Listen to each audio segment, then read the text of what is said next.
जम्मू कश्मीर में चिलैकाना का दौर जारी है और पूरे मुल्क में जहां पर सर्दी है तो वहीं पूरे जम्मू कश्मीर में भी खून जमा देने वाली सर्दी पड़ रही है और पूरी चिनाब वैली की सर्दी भी इस वक्त सर्दी ने उसको अपनी जद में ले रखा है। खास करके भद्रवाह में सर्दी ने लोगों की मुश्किलात में मजीद इजाफा कर दिया है। एक रिपोर्ट देखिए। भद्रवाह समेत पूरे चिनाब वैली में कड़ाके की सर्दी पड़ रही है। यहाँ दर्जाए हरारत -6 डिग्री सेल्सियस तक पहुँच गया है, जिससे आम लोगों की मुश्किलात में इजाफा हुआ है। ऐसे में इंतजामिया की जानिब से आम लोगों के लिए एहतियात बरतने की हिदायत जारी की गई है। इंतजामिया ने लोगों से अपील की है कि अगर जरूरी ना हो तो वो अपने घरों में ही रहें। दर्जाए हरारत में भारी गिरावट के बाद नलों में पानी जमने लगा है, सड़कों पर फिसलन बढ़ गई है और जिससे हादसात का खतरा भी बढ़ गया है। ऐसे में एडीसी राजेंद्र प्रसाद खजूरिया ने रोड पर नमक छिड़कने की हिदायत दी है ताकि फिसलन कम की जा सके।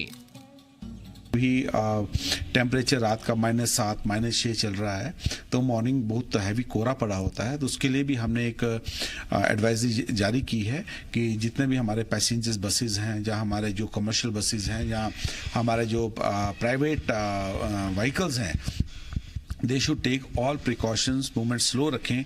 अभी हमने म्यूनसिपैलिटी को भी किया है कि उन सड़कों पे जहां पर ढलान है, जहां लगता है कि स्लिप ज़्यादा हो सकती है, क्लियर कट इंस्ट्रक्शंस पास की हैं पुलिस को भी कि अगर कोई भी गाड़ी जो इरेशनल या नॉन पार्किंग एरिया पे जहाँ ऑल ऑफ ऐसी गलत जगह पे लगी है, उन्हें आप उठाइए, सीज कर लीजिए, सो दैट हमारे जितने भी स्नो क्लियरेंस ऑपरेशंस हैं, चोकिंग ऑपरेशंस क्लियर करने होते हैं हम लोगों ने, तो वो हमारे बड़े आराम से हो सके।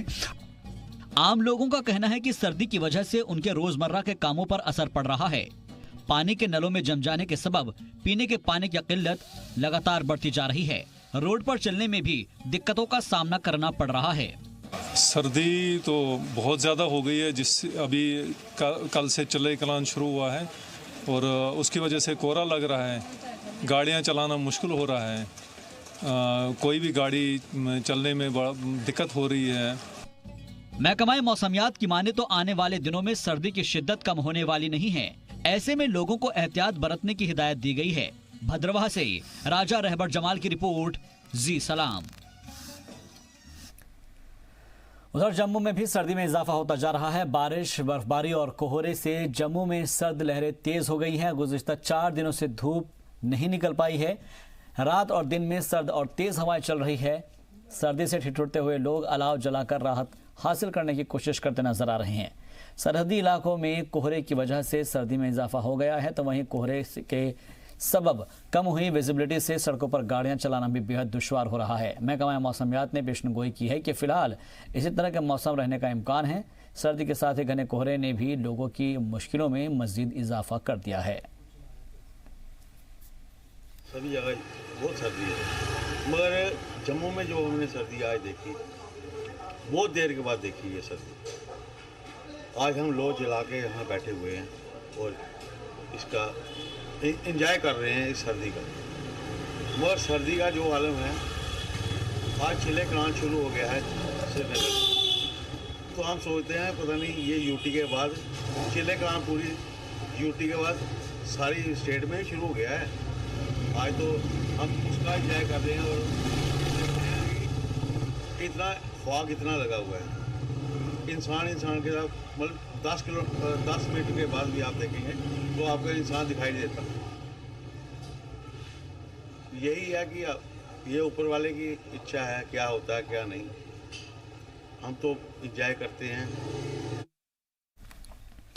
पीएचई डिपार्टमेंट ने तमाम घरों में पानी पहुंचाने के लिए 2022 तक एक एक्शन प्लान तैयार किया है और इस मिशन को 2024 तक पूरा किए जाने तक का वक्त तय किया है। पीएचई के चीफ इंजीनियर अब्दुल वाहिद ने जी सलाम से बात करते हुए बताया कि यह मिशन हुकूमत और मरकज की जानिब से चलाई जा रही स्कीमों के सिलसिले में है, जिसका मकसद जम्मू और कश्मीर में पानी की फराहमी को मुमकिन बनाना है। उन्होंने बताया है कि महकमा बेहतर प्लानिंग और तेज़ी के साथ काम कर रहा है ताकि वो इस मिशन को वक्त पर मुकम्मल कर सके। उन्होंने बताया कि मिशन को मरहलावार मुकम्मल कर लिया जाएगा और पहले मरहले को जून 2020 तक पूरा कर लिया जाएगा, दूसरे मरहले को 2021 तक मुकम्मल किया जाएगा, जबकि तीसरे मरहले को दिसंबर 2021 तक पूरा किया जाएगा। वाज़ेह रहे कि पहले मरहले में गांदरबल, पुलवामा, शोपियां, श्रीनगर, सांबा, पुंछ और रायसी जिला शामिल है। एक्सक्लूडिंग आपका श्रीनगर शहर के बगैर, तो उनमें से लगभग 94 ब्लॉक्स बनते हैं इसके।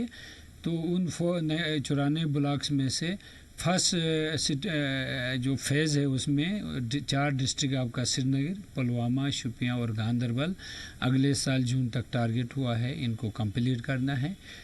और उसमें श्रीनगर डिस्ट्रिक्ट और पुलवामा को डिपार्टमेंट की ये कोशिश है कि क्लियर डायरेक्शन से गवर्नमेंट की, हमारे स्टेट गवर्नमेंट की तरफ से, यूटी गवर्नमेंट की तरफ से, कि इसको मार्च 2020 के आखिर तक इन 2 डिस्ट्रिक्ट में कम से कम सारे हाउस होल्ड को हर घर नल से जल के प्रोग्राम के अंदर एक हाउस कनेक्शन इनको देना है। चलिए बढ़ते आगे। जिला गांदरबल के पीएचसी में लोगों को काफ़ी परेशानियों का सामना करना पड़ता है। पीएचसी होने के बावजूद आए दिन लोगों को दूर दराज के अस्पतालों का रुख करना पड़ता है। उस पर सितम यह कि पीएचसी में सिर्फ एक ही डॉक्टर है और वो भी हफ्ते में कभी कभार नजर आ जाते हैं। साथ ही अस्पताल में एक्सरे की मशीनें बेकार पड़ी है क्योंकि उसको चलाने के लिए ऑपरेटर तक नहीं है। इसलिए मकामी लोग मुतालबा कर रहे हैं कि अस्पताल की जानिब तवज्जो दी जाए ताकि सहूलत मिल सके। ये जो पीएचसी सेंटर है इसके आजू बाजू में 6-7 गांव है जिसका ये पहले पीएचसी बना हुआ था। जब शेरपत्री का ये पहला पीएचसी है उस हिसाब से इसमें अभी जाड़िया भी रहना चाहिए, उस हिसाब से अगर वो देखा जाए पहला पीएचसी होने के नाते। लेकिन जो फैसिलिटी अवेलेबल है वो ना होने के बराबर है, वो फैसिलिटी अभी कुछ भी नहीं है इसकी। और दूसरी बात ये मेडिकल या पैरामेडिकल, मेडिकल में भी एक डॉक्टर रहता है, कभी कभी रहता है कभी नहीं रहता है। पैरामेडिकल स्टाफ तो है ही नहीं, जबकि इसकी जो फैसिलिटीज़ दी हुई हैं, जो टेक्नीशियन या एक्सरे है, लैब है, जितने भी ECG है, सब इक्विपमेंट्स है लेकिन उनके स्टाफ नहीं है। पीछे जो बिल्डिंग के पीछे जो क्वार्टर बना हुआ है उसमें 4 सेट बने हुए हैं डॉक्टर्स के लिए रहने के लिए दिया गया था, लेकिन कभी उसको यूज़ नहीं किया गया, तो कभी डॉक्टर रखे नहीं उन्होंने। तो ये प्रॉब्लम हमें यहाँ होती है। दूसरी बात ये गाँव इर्द गिर्द के जितने भी गाँव हैं, 5-6 गाँव या 7 गाँव भी होंगे, बहुत अलग बड़ा है इसके पीछे। ये जो हमारे हेल्थ सेंटर है, शेरपत्री का पहला हेल्थ सेंटर है, तब से आज तक हमने ना इसकी सर्विस अच्छी से देखी है ना कुछ। डॉक्टर है एक, पर वो हफ्ते में क्या कर सकता है, खाली है। कम से कम 2-4 होने चाहिए। ताकि एक डॉक्टर होना चाहिए, मतलब डेंटिस्ट होना चाहिए, जो भी मेडिकल या पैरामेडिकल स्टाफ चाहिए अस्पताल में वो होना चाहिए। जो फैसिलिटीज एक हॉस्पिटल में होनी चाहिए वो होनी चाहिए। जो एक्सरे सेक्शन आपने अभी देखा, नियरली फ्रॉम लास्ट 5 years या 3 years हम कह सकते हैं कि there is no person available who can x ray the persons in the vicinity of Sherpatri. अगर हम देखें कि हर कोई फैसिलिटी अवेलेबल है लेकिन यहाँ पे डॉक्टरों की किल्लत है। डोडा की इंतजामिया जिला तरक्की के लिए इक़दाम उठा रहा है और वहां के मसाइल को हल करने की कोशिश की जा रही है। इंतजामिया ने अराजी के एक बड़े टुकड़े को कब्जे में लिया, वहां से आज़ाद भी कराया और जिसकी वजह से तड़वा को नई बस्ती से मिलाने वाले सड़क की तामीर का काम जो रुका हुआ था वो शुरू हो जाएगा। इस मसले का हल डोडा के डिप्टी कमिश्नर डॉक्टर डायफूड के साथ मीटिंग के बाद ही निकला है। मीटिंग में रेवेन्यू महकमा और मकामी और एग्जीक्यूटिव एजेंसियां शामिल रही। डोडा के ACR कैसर अहमद भवानी ने कहा कि यह रोड 2010 में ही पूरा हो जाना था लेकिन गैर कानूनी कब्जे की वजह से ये पूरा नहीं हो सका है, लेकिन अब जल्द ही ये काम पूरा कर लिया जाएगा। कमिश्नर सेक्रेटरी अजीत कुमार साहू ने अपने पुंछ दौरे के दौरान LOC के पास वाक़े गांव सलोत्री में वाटर डिस्ट्रीब्यूशन प्रोजेक्ट का इफ्तिताह कर इसे आवाम को सुपुर्द कर दिया है। प्रोजेक्ट के शुरू होने से कई गांव के लोगों को साफ पानी मिल सकेगा और इस स्कीम से हर घंटे 6000 गैलन पानी की सप्लाई की जा सकेगी, जिससे सलोत्री, अपर सलोत्री, सुनाई गांव के लोगों को फायदा पहुंचेगा।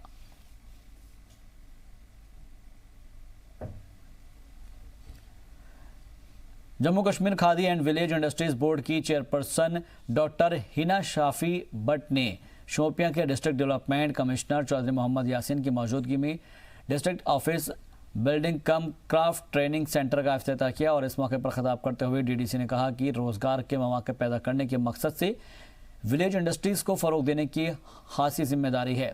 KVIB की ये जिम्मेदारी है और इस तरफ मेहनत और लगन से काम करने की ज़रूरत भी है। यहाँ पे बनी है, ये शोपियान डिस्ट्रिक्ट में यहाँ का जो स्किल है डेवलपमेंट के लिए, यूथ के लिए बनाया गया है और आज हमने यहाँ से 100 करोड़ जो भारत सरकार ने खुशहाल कश्मीर एस्पायर स्कीम जो दी है, पहली बार जम्मू कश्मीर में खादी विलेज इंडस्ट्री बोर्ड को गवर्नमेंट ऑफ इंडिया की तरफ से 100 करोड़ मिला है। जो यहाँ का हुनर है, स्किल है, उसको बरकरार रखने के लिए, जिंदा रखने के लिए यहाँ पे मुख्तलिफ महकमों के साथ जुड़ के, एनिमल हस्बेंड्री है, हैंडीक्राफ्ट है, बाकी महकमे हैं, उनके साथ यहाँ पे ट्रेनिंग दी जाएगी। गांदरबल के डिप्टी कमिश्नर हशमत अली खान ने गांदरबल के नहर के टूटे हुए हिस्सा जो कि मराशी बाग में है वहां का दौरा किया और वहां पर मरम्मत के कामों का जायजा लिया। यह नहर कई मकामात के लिए पानी की सप्लाई करने के लिए अहम जरिया है और जिसमें Rangli water supply scheme, Alsteng water supply scheme के अलावा हदोरा, सुहामा और बाकुला के इलाके शामिल है। डीसी के इस दौरे में उनके हमराह गांदरबल के एडीसी शफकत इकबाल, गांदरबल के एडीसी फारूक अहमद बाबा, I&FC के executive engineer PHE divisional Ganderbal और एग्जीक्यूटिव इंजीनियर श्रीनगर के वाटर वर्क्स डिवीजन के तमाम आला अफसरान मौजूद रहे।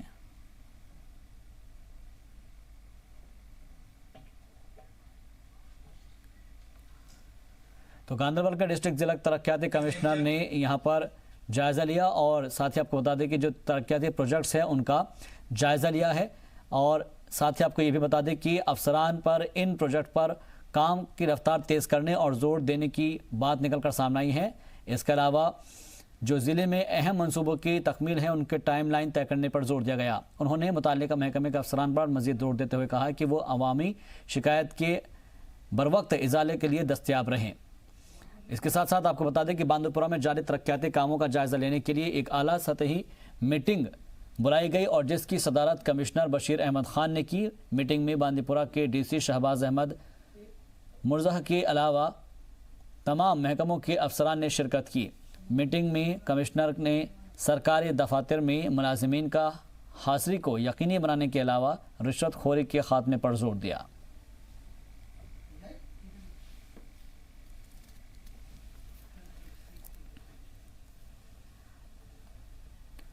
बडगाम के वनिगाम पेइंग गांव में डंपिंग साइट्स की अदम मौजूदगी की वजह से मुख्तलिफ मोहल्ले के लोग अपने घरों का कूड़ा और कचरा सड़कों के किनारे फेंक रहे हैं, जिसकी वजह से बीमारियां फैलने के इम्कानात हैं। मकामी लोगों ने कहा है कि सफाई और वाटर के प्रोटेक्शन के बारे में हुकूमत के लंबे लंबे वादे नाकाम हो गए हैं। यहाँ तक कि मुतअद्दिद सेंटर और स्कीमें शुरू की गई लेकिन उससे भी ज़मीनी सतह पर कुछ नहीं हो पाया है। लोगों ने ज़िला और LG इंतज़ामिया से अपील की है कि वो डंपिंग साइट की तामीर के लिए फौरी इक़दाम जारी करें ताकि आबी ज़खायर को बचाया जा सके और लोग भी बीमारियों से बच जाएं।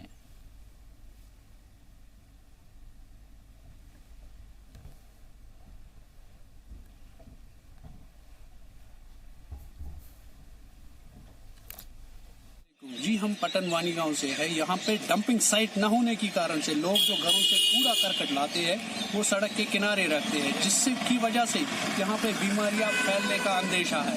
इसीलिए हम गवर्नमेंट इंतजामिया से गुजारिश करते हैं कि वो हमें डंपिंग साइट अलॉट करे। गांदरबल के सिंध फॉरेस्ट से वाबस्ता कैजुअल लेबर ने डिविजनल फॉरेस्ट के खिलाफ मुजाहरा किया और इस दौरान मुजाहरीन ने फॉरेस्ट पर इल्ज़ाम आयद किया है कि उन्हें गुज़श्ता कुछ महीनों से तनख्वाह से महरूम रखा गया है। उन्होंने LG इंतज़ामिया से मुतालबा किया है कि इस मसले की तरफ तवज्जो दें। और वज़ीर दाखिला अमित शाह क्या कुछ करें आपको सुनाते हैं। लोग कहने लगे हैं कि ये बीजेपी सरकार की बैकडोर एंट्री के थ्रू NRC ला रही है। देखिए, दोनों में मूलभूत अंतर है। NPR जो है वो जनसंख्या का रजिस्टर है, जो पॉपुलेशन रजिस्टर है। देश में जो भी रहते हैं उनके नाम रजिस्टर्ड किए जाते हैं, जिसके आधार पर देश की अलग अलग योजनाओं का आकार बनता है। और NRC है, नेशनल रजिस्टर ऑफ सिटीजन्स। इसमें से हर व्यक्ति से प्रूफ मांगे जाते हैं कि आप बताइए कि भाई आप किस आधार पर इस देश के नागरिक हो।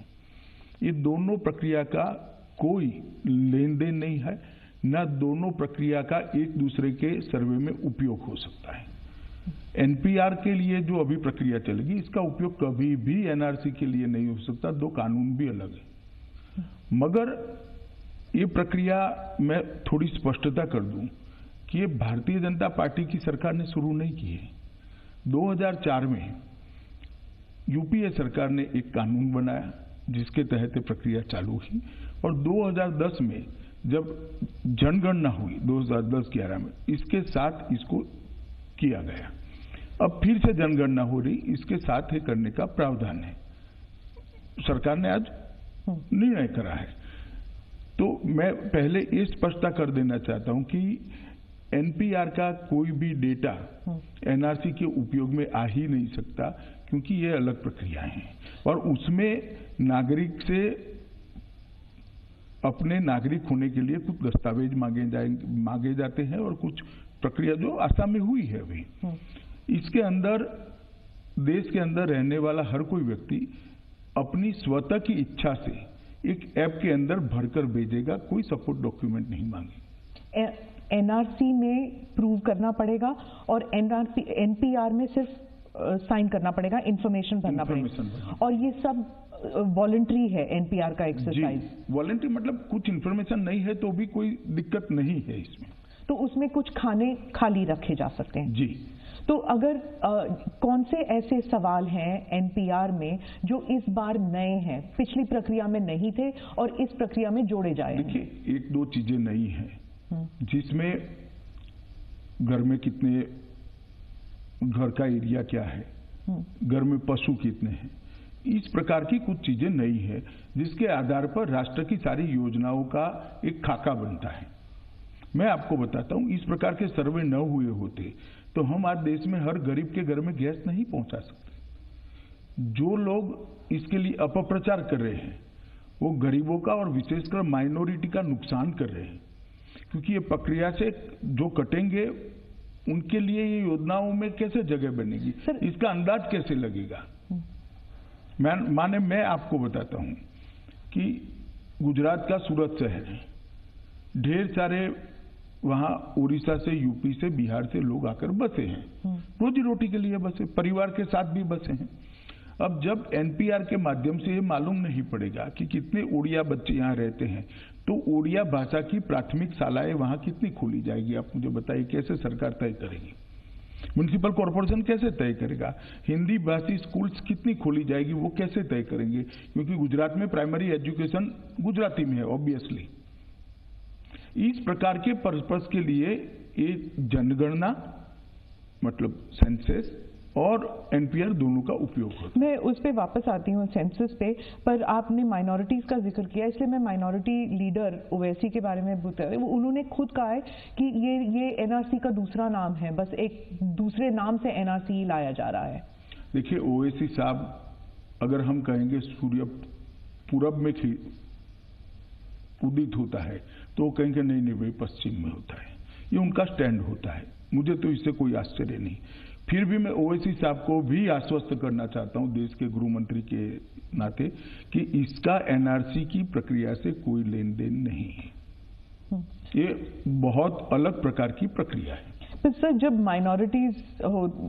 माइनॉरिटीज की जिक्र कर रहे हैं आप, तो माइनॉरिटी हमेशा ये घबराहट होती है माइनॉरिटी कम्युनिटी में कि ये बार बार जो सवाल पूछते हैं, क्या आप नागरिक हैं, क्या आप यहाँ पर कब से हैं, कितने साल से हैं, जब बार बार सवाल उठता है तो दस्तावेज तो पेश करना पड़ेगा ना। एक भी सवाल ऐसा नहीं है कि आप नागरिक हैं। उन कितने साल से रह रहे इसलिए पूछते हैं कि इसकी एक प्लानिंग बनानी है, इसका आयोजन करना है, और ये डरा डरा कर ही माइनॉरिटी को सारे फायदों से दूर रखा था। मोदी जी की सरकार आने के बाद माइनॉरिटी को गैस भी मिला, घर भी मिला, शौचालय मिला, अब हेल्थ का कार्ड मिला है। अगर ये डराने का कार्यक्रम न करते तो अब तक मिल चुका होता, और अभी भी उनको ये सारी सुविधाएं न मिले, इसीलिए कुछ ऑपोजिशन पार्टियां इसका विरोध कर रही हैं। तो आपने सेंसस का जिक्र किया, जब सेंसस हो ही रहा है तो एनपीआर अभी लाने की क्या जरूरत है, क्योंकि 2015 में अपडेट हो तो गया था सेंसस। देखिए, 2015 में पायलट लेवल पर अपडेट किया था। एक 10 साल में की जाने वाली प्रक्रिया है। 10 साल में देश में जनसंख्या के रहने में बहुत बड़ा उथल पुथल होता है। जनगणना भी 10 साल में होती है, ये भी 2010 में यूपीए ने यही एक्सरसाइज करी है, किसी ने सवाल नहीं उठाया।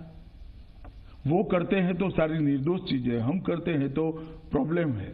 मुझे तो समझ में नहीं आता किस प्रकार की पॉलिटिक्स कर रहे हैं। सर, टाइमिंग को लेकर भी सवाल उठ रहा है कि अभी पूरे देश में हर कोने में प्रोटेस्ट चल रहे हैं सिटीजन अमेंडमेंट एक्ट को लेकर। स्टूडेंट से लेके विद्यार्थी से लेकर लॉयर तक जो है वो घबराहट में है कि आप ये लॉ ला रहे हैं, सिटीजन अमेंडमेंट एक्ट जो अब लॉ बन गया है, अब ये आ रहा है, इसके बीच में ये पहले मैं स्पष्टता कर दूं, सिटीजनशिप अमेंडमेंट एक्ट में भी किसी की भी नागरिकता लेने का कोई प्रोविजन ही नहीं है। कोई मुझे समझा दे कहां है।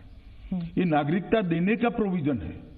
तो इस देश के जितने भी वासी माइनॉरिटी वाले हैं, मुसलमान हैं, उनको किसी को डरने की जरूरत नहीं। और जहां तक आपने सवाल किया कि समय अनुकूल नहीं है, मैं बताता हूं, इसका नोटिफिकेशन एनपीआर का भारत सरकार ने 31/7/19 को कर दिया था, जब सीएए आया ही नहीं था। सिटीजनशिप अमेंडमेंट बिल जो आया वो तो अभी आया, उस वक्त ये आया ही नहीं था। उसकी फाइल भी शुरू नहीं हुई थी नए सिटीजनशिप अमेंडमेंट बिल की। उस वक्त 31/7/2009 को इसको नोटिफाइड कर दिया गया था, ये एक्सरसाइज को। और बहुत सारे राज्यों ने, लगभग सभी राज्यों ने कर दिया है नोटिफाइड, क्योंकि सीएए के लिए अब जनता के मन में से भय दूर हो गया है। इसलिए कुछ लोग अब एनपीआर का भय खड़ा करना चाहते हैं। वेस्ट बंगाल और केरला ने तो मना कर दिया कि इसके कोई भी मैं आज भी आपके कार्यक्रम के माध्यम से दोनों मुख्यमंत्री को कहना चाहता हूं कि मेरा विनम्र निवेदन है कि इस प्रकार का कदम न उठाएं, वो इस पर पुनः विचार करें। ये बंगाल की और केरला की गरीब जनता के कल्याण के लिए बनाए जाने वाले कार्यक्रमों का बेस है, आधार है। कृपया आप पॉलिटिक्स के लिए ये गरीब जनता को डेवलपमेंटल प्रोग्राम के बाहर मत रखिए, इनको जोड़ दीजिए। और मैं फिर से एक बार स्पष्ट करना चाहता हूं स्मिता जी कि इससे नेशनल एनआरसी का कोई लेन देन नहीं है, कोई अफवाह फैलाई जा रही है। सर, आप क्या मानते हैं कि सेंटर और स्टेट के बीच अब कम्युनिकेशन जो नेटवर्क होना चाहिए वो इतना ब्रेकडाउन हो गया है कि स्टेट्स अब जो है, जहां पर आपकी सरकार नहीं है, बीजेपी की सरकार नहीं है, वो विश्वास ही नहीं करना चाहते कि आप क्या कह रहे हैं कि एनआरसी के साथ कोई संबंध नहीं। देखिए, पॉलिटिक्स और कम्युनिकेशन के बीच में अंतर होता है। जहां तक कम्युनिकेशन का सवाल है, हमने नोटिफिकेशन निकाला 31/7/19 को। आज तक सारे स्टेट ने नोटिफिकेशन निकाल चुके हैं।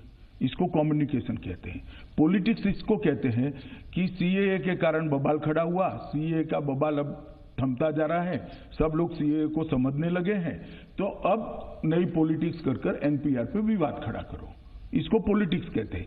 कम्युनिकेशन कहते हैं कि हमने 31/7/2019 को नोटिफिकेशन किया, उसके बाद सारे राज्यों ने नोटिफिकेशन कर दिया है। क्या इसे पॉलिटिक्स कहते हैं या बीइंग सेंसिटिव टू पीपल?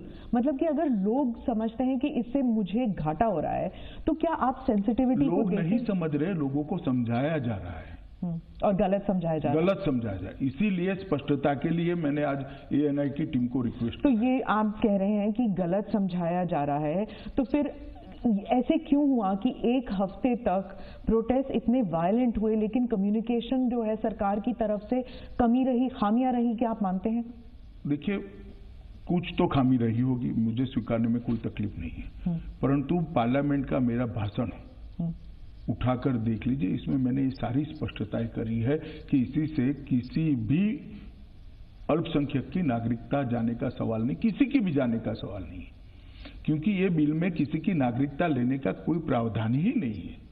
अब आप सीएए के बारे में कह रहे हैं? मैं सीएए के बारे में कह रहा हूं। आपने कहा ना कि कम्युनिकेशन, तो सीएए में मैंने मेरे राज्यसभा लोकसभा के भाषण में ही स्पष्ट कर दिया था कि ये नागरिकता देने का कार्यक्रम है, बिल है, नागरिकता लेने का इसमें कोई प्रोविजन नहीं है, मगर लोगों को भड़काया गया। जब तक सच बात लोगों तक पहुंची तब तक थोड़ी हिंसा जरूर हुई है, मगर रिपीटेड हिंसा कहीं पर नहीं हुई, एक के बाद एक जगहों पे हुई। और मैं मानता हूं कि अच्छाई है कि जनता ने अब शांति के रास्ते पर चले हैं और वास्तविक स्थिति को समझाने का हम भी प्रयास करें। सर, जो एनपीआर को लेके, इसको लेके भी बवाल उठ सकता है, इसको लेके भी मिसकम्युनिकेशन, अगर आप कह रहे हैं कि मिसकम्युनिकेशन की वजह से या फिर पॉलिटिक्स की वजह से लोगों को भड़काया गया और इसकी वजह से वायलेंस हुआ, तो क्या एनपीआर को भी लेके ऐसे हो सकता है? नहीं, इसीलिए मैं आपके साथ इंटरव्यू कर रहा हूँ। कि ये पूरी एक्सरसाइज कांग्रेस के बनाए कानून के अंतर्गत ही हो रही। कांग्रेस ये पूरी एक्सरसाइज 2010 के अंदर 11 के अंदर कर चुकी है, कार्ड भी बांटे हैं।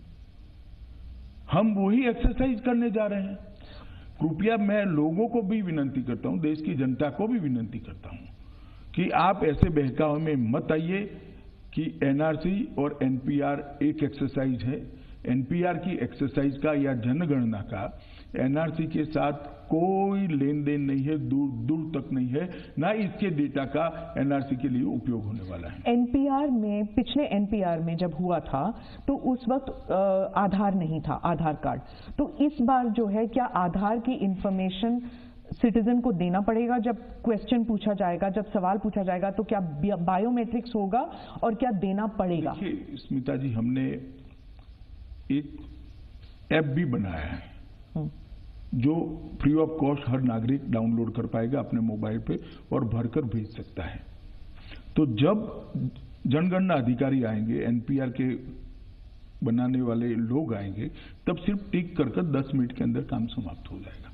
कोई डॉक्यूमेंट नहीं लेना है, कुछ नहीं लेना है। जो इन्फॉर्मेशन आप देंगे उसका सरकार रजिस्टर बनाएगी और ये इन्फॉर्मेशन के आधार पर आने वाले 10 दिनों तक भारत की विकास की योजनाओं का प्लानिंग होगा, भारत के विकास का खाका तैयार करें। तो जो आधार का नंबर होता है, क्या उसमें नंबर वगैरह देना पड़ेगा? नंबर देंगे तो प्रोविजन तो है, मतदाता नंबर भी मांगा गया है, लास्ट टाइम भी मांगा गया था और देने में कोई हर्ज नहीं। आपने आधार निकलवाया, आपका नंबर है, तो देने में क्या। पर सरकार के पास जब इतना सारा इंफॉर्मेशन सिटीजन को लेकर ऑलरेडी है, कितने सारे डेटाबेस हैं, पासपोर्ट डिटेल्स है, राशन कार्ड डिटेल्स है, आधार डिटेल्स, उसको सब मैं आपको बताता हूं, हर 10 साल में अंतरराज्यीय उथल पुथल जनता की बहुत बड़ी होती है, हर 10 साल के अंदर। और वो अंतरराज्यीय उथल पुथल को मैप पर रखे बगैर राज्यों के विकास के और केंद्र के विकास के नक्शे नहीं बन सकते। मैं राज्य सरकार में भी रहा हूं, जनगणना का आधार राज्य सरकारें भी लेती हैं, एनपीआर का आधार राज्य सरकारें भी लेती है अपने प्लानिंग के लिए। ये नहीं बन सकता और एक संवैधानिक प्रोविजन है हर 10 साल में जनगणना करना, ये संवैधानिक प्रोविजन है। तो ये डुप्लीकेशन एफर्ट नहीं है? सेंसस 2021 जरा भी नहीं, दोनों एक साथ करने वाले हैं, कहां डुप्लीकेशन होगा? एक ही व्यक्ति, मतलब वही सवाल अगर दोनों में पूछना है तो फिर देखिए, मैंने आपको कहा 2 अलग एक्ट है, 2 अलग पर्पस है। मगर मैं फिर से स्पष्ट कर देता हूं कि कहीं पर भी देश के किसी भी नागरिक ने मन में ये शंका लाने का कोई कारण नहीं है, और विशेषकर माइनॉरिटी के भाइयों बहनों को, मुस्लिम भाइयों बहनों को, कि इसका उपयोग एनआरसी बनाने के लिए होगा।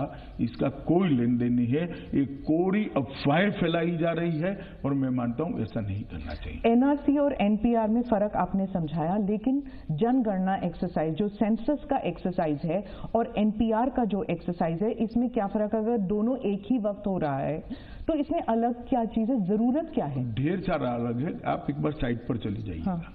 ढेर सारा अलग है, इसीलिए 2 कानून बनाए गए। और मैं अभी भी, आप देखिए, सवाल एनपीआर से कोई तकलीफ नहीं है। एनपीआर से तकलीफ होती तो इतने नोटिफिकेशन क्यों निकलते? 2010 में क्या हुआ, क्यों हुआ विवाद नहीं हुआ? 2015 में हुआ, क्यों विवाद नहीं हुआ? सवाल सीएए से खड़ा हुआ, जो अफवाहें फैलाएगी।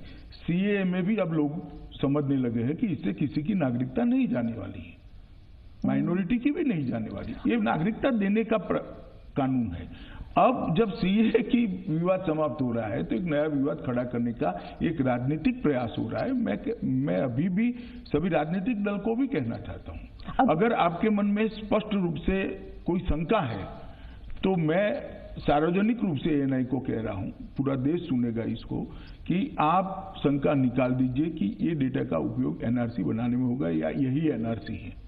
2 में से एक भी सच्चाई नहीं है। और अगर ये पॉलिटिकल विवाद है तो कृपया ऐसा मत करिए। इसका क्या, इस डेटा का इस्तेमाल क्या पॉलिटिक्स के लिए नहीं किया जा सकता? किया जा सकता है ना, क्योंकि ये तो पब्लिक इंफॉर्मेशन हो जाता है ना। जैसे आधार का जो इंफॉर्मेशन है वो प्राइवेट इंफॉर्मेशन है, वो अलाउड नहीं है किसी को आउट करने के लिए, लेकिन एनपीआर का जो डेटा है, इसीलिए तो मैं कह रही थी कि विश्वास नहीं हो रहा है सरकार। मगर स्मिता जी, मुझे ये बताइए कि मैं जब कह रहा हूं 2 कानून अलग है, इसका कोई सर्वे एनआरसी के काम में आ ही नहीं सकता। वो उसके पास से प्रूफ मांगने पड़ेंगे, प्रूफ मांगे मगर किसी की नागरिकता को टच नहीं कर सकते हो आप, उसको सुनना पड़ेगा, उसके बाद में भी एक लीगल प्रोसेस है, ये कुछ नहीं हो सकता इसमें से। इसलिए मैं कह रहा हूं कि इसका उपयोग एनआरसी में नहीं हो सकता है। जो एनआरसी है, बहुत से चैनल्स ने आपके पूर्व भाषण एयर किए हैं जिसमें आपने कहा कि एनआरसी लागू होगा पूरे देश में, लेकिन प्रधानमंत्री जी के भाषण से ऐसे लगा कि देयर इज अ रीथिंक आपकी पार्टी में, और ये आपके मैनिफेस्टो में है लेकिन आप शायद लागू नहीं करेंगे। देखिए, इस पर अभी इसलिए चर्चा करने की जरूरत नहीं क्योंकि एनआरसी अभी कहीं विचार में ही नहीं है। प्रधानमंत्री ने ठीक कहा है कि ना कैबिनेट में चर्चा हुई, ना पार्लियामेंट में एनआरसी ये एक्ट में किसी ने कहा है। मेरी पार्टी का घोषणा पत्र अपनी जगह पे है और जब होगा तब थोड़ी ना छिप कर होगा, ये एक्सरसाइज ऐसी नहीं होती। सर, इसीलिए तो कंफ्यूजन होता है ना कि संडे को प्रधानमंत्री कहते हैं कि एनआरसी नहीं होगा और ट्यूसडे को आप एनपीआर ले आते हैं, तो थोड़ा इसलिए कंफ्यूजन न करिए कि एनपीआर और एनआरसी के बीच में कोई संबंध ही नहीं है। क्या इसमें ये संडे को प्राइम मिनिस्टर ने जो भाषण किया उसके पहले 31/7/2019 को इसका नोटिफिकेशन निकला। इसका मतलब है कि कैबिनेट के हमारी फाइल का निर्णय वगैरह तो 6ठे महीने में हो चुके थे। केरला और वेस्ट बंगाल ने तो मना कर दिया, अब क्या अगर और राज्यों में होगा तो? नहीं, हम संवाद करेंगे, समझाएंगे सबको। तो आप सभी चीफ मिनिस्टर्स को बुलाएंगे, इसको एक मैंने ऐसा नहीं किया, कंसेंसस के तौर पर संवाद करूंगा, ऑब्जर्व भी करेंगे, मैं भी बात करूंगा और मैं समझाने का पूरा प्रयास करूंगा। मैं नहीं चाहता कि बंगाल के गरीबों को इससे होने वाले फायदे से बंगाल के गरीब और केरल के गरीब वंचित रह जाए। तो मैं पूरा प्रयास करूंगा कि सभी राज्य एनपीआर से जुड़ जाए। तो इसकी ये आप ये मानने को तैयार नहीं है कि इसके लिए अर्जेंसी की जरूरत नहीं थी, 1-2 महीने रुक जाते या 1-2 हफ्ते की ये जो वायलेंस चल रहा है? मैं आपको बताता हूं कि जनगणना ये अभी नहीं होने वाला है। होगा तो 2020 के अप्रैल में तो सिर्फ मकानों की मैपिंग चालू होगी और 2021 में होने वाला है ये भी। परंतु जनगणना में संवैधानिक प्रोविजन 10 साल में करने का है, तो 11 में हुई थी, 2021 में होना जरूरी है। और जनगणना और दोनों की एक्सरसाइज एक ही है, इसलिए दोनों एक साथ किया। इसका भी कानूनन प्रोविजन है कि ये करना है, तो ये एक्सरसाइज एक समान है, इसलिए एक साथ कर रहे हैं। और अभी नहीं होने वाला है, अप्रैल के अंदर तो मैपिंग होगी मकानों की और 21 के फरवरी के अंदर एक्चुअल जनगणना और एनपीआर बनना शुरू होगा। सर, अब मैं मानती हूं कि आप जो कह रहे हैं 2020 और 2021 में, उसकी अर्जेंसी के लिए नहीं कह रही मैं, अर्जेंसी कह रही हूं ये अनाउंसमेंट, ये कैबिनेट डिसीजन की। मतलब ऐसे इंप्रेशन ऐसा है सर इंप्रेशन ऐसे आ रहा है कि बीजेपी सरकार सोच रही है कि ये जो प्रोटेस्ट चल रहे हैं इससे हम क्लाइम डाउन नहीं होंगे। मतलब जो बीजेपी का रूल एजेंडा है वो जरूर होगा, चाहे प्रोटेस्ट। पहले मैं बता दूं, एनपीआर ना हमारे घोषणा पत्र का एजेंडा है ना हमारा एजेंडा है। ये यूपीए सरकार ने, कांग्रेस सरकार ने बनाया हुआ कानून है, क्योंकि गवर्नमेंट कंटिन्यूअस प्रोसेस है और अच्छी एक्सरसाइज है, इसलिए हम इसको कर रहे हैं। दूसरी बात, ऐसे कोई अहंकार का विषय नहीं है स्मिता जी कि हम नीचे नहीं गए, नीचे नहीं दिखना चाहिए या हम ऐसा नहीं दिखना चाहिए इसलिए हम ये कर रहे, ऐसा नहीं है। ये ऑलरेडी लेट है।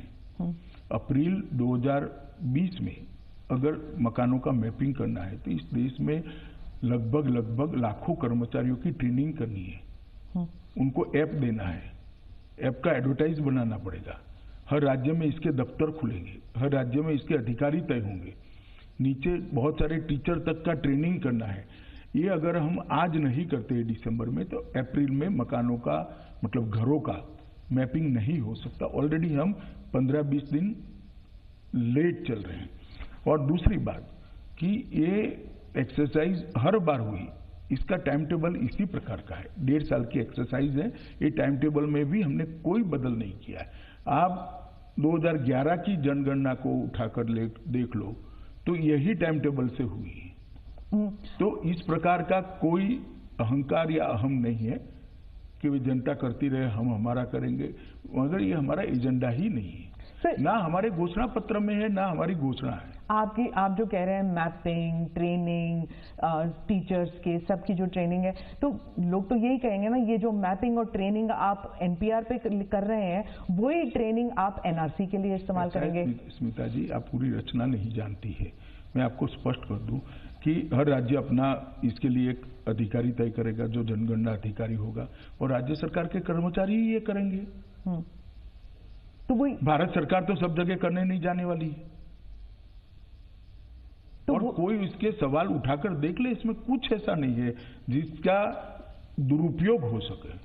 सर, एनआरसी जो असम में हुआ था उसको लेके 40 लाख लोग बाहर, 40 लाख से ज्यादा लोग बाहर हो गए थे। तो एनपीआर में कोई ऐसा कोई लूप होल है जिसकी वजह से लोग सडनली देखेंगे कि उनका नाम ही नहीं है एनपीआर में?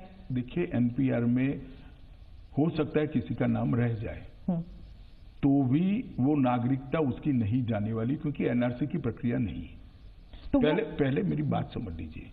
नेशनल रजिस्टर ऑफ सिटीजन्स है, वो एक अलग कानून के तहत अलग प्रावधान। एनपीआर से किसी की नागरिकता नहीं जाने वाली है, ये बात पहले मैं स्पष्ट कर देता हूं। पर क्या नर्वसनेस नहीं होगा कि जैसे इलेक्टोरल लिस्ट में सब देखते हैं नाम है कि नहीं हमारा, तो अगर एनपीआर में जब पॉपुलेशन सब 2011 में हो चुका है, ये एडिशनल होगा? नहीं, वो ही तो जनगणना भी हो चुकी है, हर बार होता है। जो नहीं रहे, जिनका देहांत होगा, इनके नाम निकाल दिए जाएंगे। जो एक राज्य से दूसरे राज्य में गए, उसको वो राज्य में मैप किया जाएगा। नए बच्चे जो पैदा हुए, इनके रजिस्टर्ड किए जाएंगे। ये हर 10 साल में होता है एक्सरसाइज। जो प्री सेंसस 2021 का एक टेस्ट हुआ था तमिलनाडु में अगस्त में, और उसमें एक सवाल था कि आप कितने साल से एक जगह में रह रहे हैं। ये सवाल लास्ट सेंसस में भी है। हाँ, इसकी क्या जरूरत है? इसलिए जरूरत है कि वो जगह में एजुकेशन से लेकर ढेर सारी चीजों को, ये अस्थाई किराए पर रह रहे, अपने मकान पे रह रहे, इसके आधार पर इसकी वहां की, ये अस्थाई किराए पर रह रहे, अपने मकान पे रह रहे, इसके आधार पर इसकी वहां की योजनाओं का प्लानिंग होता है। और ये सवाल लास्ट सेंसस में भी था, ऐसा नहीं है कि ये सवाल नया जोड़ा गया है, लास्ट सेंसस में भी था। पर असम को लेकर ये सवाल उठेगा, तो एनपीआर जो एक्सरसाइज होगा, तो उसमें अगर ये सवाल पूछा जाता है तो क्या it is only to get to know? NRC बन चुका है वहां पर, वो लिस्ट तो अलग से बन ही चुका है। अब असम में कोई एक्सरसाइज कहाँ बाकी रही? सर, मैं सीए प्रोटेस्ट के बारे में पूछना चाहती हूँ कि एक हफ्ते तक इतना वायलेंस हुआ, लोगों की जानें गई, आपकी तरफ से संवेदना एक्सप्रेस करना या फिर उस सिचुएशन को कंट्रोल में लाने के लिए आपकी तरफ से कुछ भी नहीं आया जिससे लोगों को लगे कि हाँ ये? ऐसा नहीं है। मैंने 2 बार प्रेस नोट देकर सबको शांति रखने की अपील भी करी, सबसे बात भी करी है, ढेर सारे लोगों से बात करी, ऐसा नहीं है। और शांति बनाने के लिए गृह मंत्रालय ने जो प्रयास करने हैं वो सार्वजनिक नहीं हो सकते, वो राज्यों के साथ संवाद कर कर, राज्यों के साथ बात कर कर हो सकते, वो सभी किए गए हैं और अब शांति है। मेरा इतना ही कहना है कि जैसे सीए के लिए एक भ्रांति फैलाई गई, इस प्रकार की भ्रांति एनपीआर के लिए नहीं फैलानी चाहिए। क्या एक किस्म से इंटेलिजेंस फेलियर था कि आपकी सरकार को ये नहीं पता था कि सारे मुल्क में इस तरह से प्रोटेस्ट वायलेंट होंगे? देखिए, सीए का सबसे बड़ा अगर रेजिस्टेंस कहीं से आना था तो नॉर्थ ईस्ट और बंगाल से आना था, क्योंकि ढेर सारे शरणार्थी वहाँ हैं, वहाँ उनको नागरिकता मिलेगी तो लोकल लोगों के अंदर अनरेस्ट आ सकता था। वहाँ कंपेरेटिवली कुछ नहीं हुआ, कंपेरेटिवली। और बाकी सारे राज्य जहाँ सीए का कोई लेन देन ही नहीं है, वहाँ पॉलिटिकल आंदोलन चलाया गया।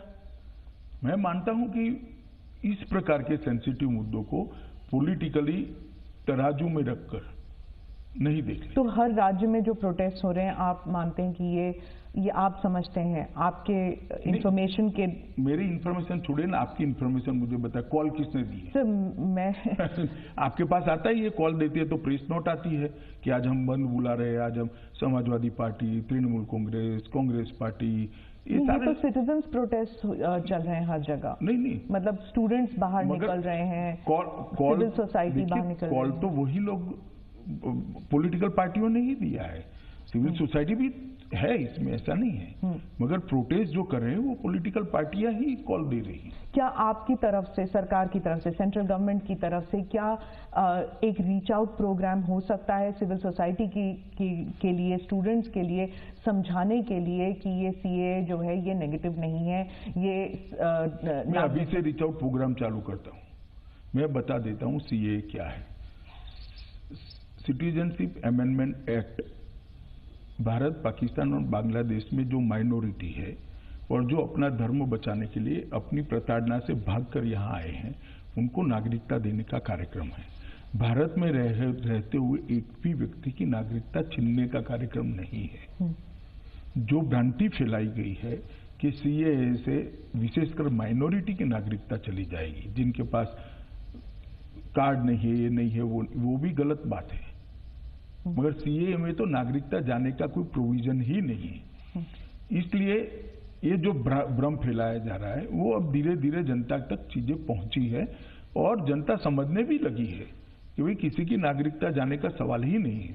इसलिए धीरे धीरे अब यू टर्न हो रहा है। सर, जो वायलेंस हुआ, हिंसा हुआ है, उसमें पुलिस की तरफ से और पुलिस पर बहुत हिंसात्मक कार्य हुए हैं, तो इसको आप जरा बताएंगे कि ये ना हो और इसके लिए आपने कंडेम किया है वायलेंस को, पुलिस को सेंसिटिव होने के लिए कोई ट्रेनिंग दी जाएगी? देखिए, पुलिस, जहां तक पुलिस का सवाल है, वो ट्रेनिंग कंटिन्यूअस प्रोसेस से दी ही जाती है। मगर आप मुझे बताइए, जब कोई बस जला देता है, बस के अंदर पैसेंजर बैठे हैं, वो जल जाएंगे तो क्या होगा? पर पुलिस भी आईसीयू के अंदर घुस गई। एक सेकंड, एक दुकान जला देते हैं, उसके अंदर कोई लोग बैठे हैं, उनका क्या होगा?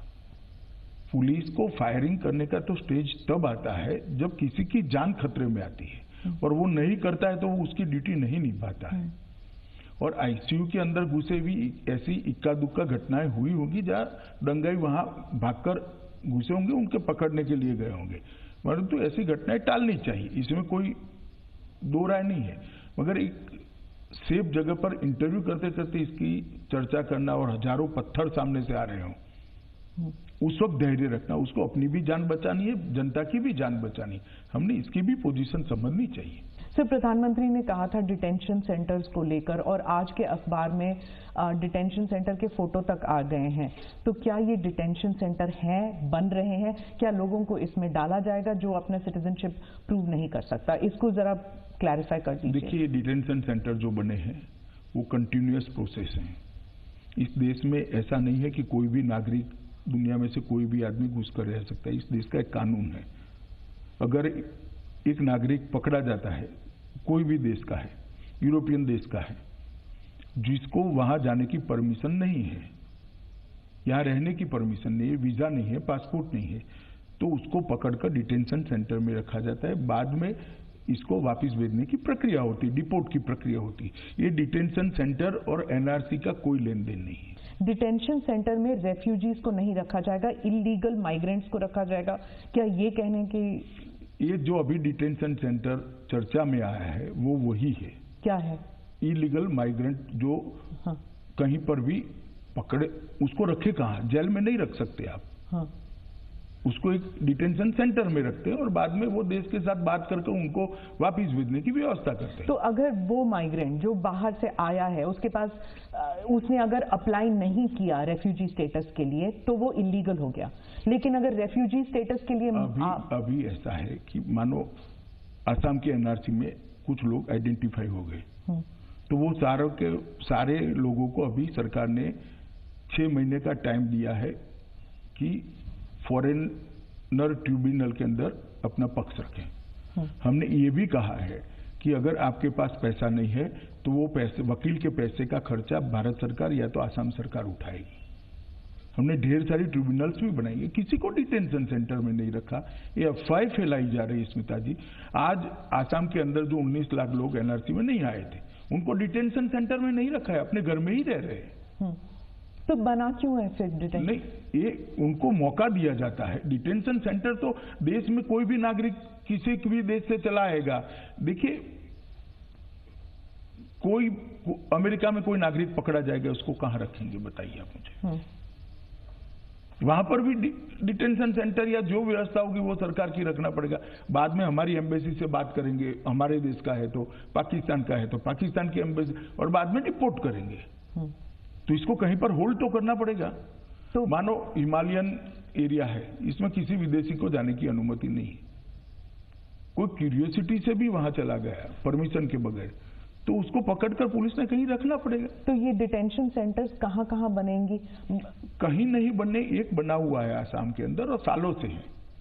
कर्नाटका में भी है, कर्नाटका के काफी सारे इलाकों में है, रिपोर्ट्स आ चुकी हैं। नहीं, कोई डिटेंशन एक ही है मेरे हिसाब से, मैं कंफर्म नहीं हूं मगर एक ही है, और कोई डिटेंशन सेंटर फंक्शनल नहीं है और ना मोदी सरकार आने के बाद बनाए गए हैं। तो ये सिर्फ असम के लिए, मतलब जो असम के लिए नहीं है स्मिता जी, कोई भी नहीं। हाँ। कोई आज दिल्ली में भी कोई नागरिक वीजा के बगैर घूम रहा है, क्या करना?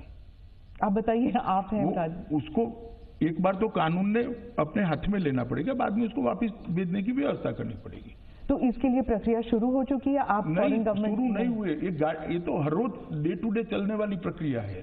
एक गाड़ी टकरा गई और अंदर से कोई ऐसा व्यक्ति पकड़ा गया जिसके पास वीजा नहीं है, क्या कर सकते हैं आप समझ रहे हैं कि इससे एक पैनिक सिचुएशन शुरू हो जाता है जब डिटेंशन सेंटर की फोटोग्राफ्स निकल आते हैं कि एक ओपन जेल किस्म का बन रहा है। मैं आपको बताता हूँ, ये कंटिन्यूअस प्रोसेस है, इसका एनआरसी एक्सरसाइज से कोई लेन देन नहीं है, और सिटीजनशिप अमेंडमेंट बिल के साथ भी कोई लेना नहीं। सीएए से तो हो ही नहीं सकता क्योंकि इसमें किसी की नागरिकता लेनी ही नहीं है। नहीं, पर डिटेंशन सेंटर तो इलीगल माइग्रेंट्स के लिए होगा तो ना? वो सीए से क्या लेन देन है? सीए में तो नागरिकता रेफ्यूजी को देने का प्रोविजन है। हाँ। तो सीए से किसी को इलीगल तो ये एक माइग्रेंट किस्म घोषित का नहीं कर रहे हैं। ये डिटेंशन सेल है, एक किस्म का सॉफ्ट जेल है, आप कह रहे हैं? सॉफ्ट जेल भी नहीं कर सकते, उसको रखने की व्यवस्था है। तो फैमिलीज को रखा जाएगा वहां पर? जो पकड़े जाएंगे उसको रखा जाए, और ये आज से नहीं चल रही है व्यवस्था, ढेर सारे सालों से व्यवस्था चल रही है। ढेर सारे सालों से डिटेंशन सेंटर्स हैं हमारे मुल्क में। ये व्यवस्था है और ये व्यवस्था कंटिन्यूअस प्रोसेस है, कोई एनआरसी के लिए नहीं बनाया गया। जी, धन्यवाद। तो सीधे तौर पर आप वजीर दाखिला अमित शाह को सुन रहे थे और उन्होंने जो इस अपने इंटरव्यू में बताया कि एनपीआर और एनआरसी का एक दूसरे से कोई ताल्लुक नहीं है और एनआरसी पर अभी बहस की ज़रूरत भी नहीं है, अमित शाह ने ये कहा है। और एनआरसी में सबूत मांगे जाते हैं, इस बात का भी उन्होंने जिक्र किया, लेकिन एनपीआर में किसी तरह का कोई सबूत देने की ज़रूरत नहीं होती है और एनपीआर में जो है किसी तरीके की कोई भी दस्तावेज मुहैया कराने की ज़रूरत नहीं होती है। एनपीआर जो है नेशनल पॉपुलेशन रजिस्टर है, यानी कि जो आपकी आबादी है, आपके शहर की, आपके इलाके की आबादी, उस चीज़ को दर्शाता है।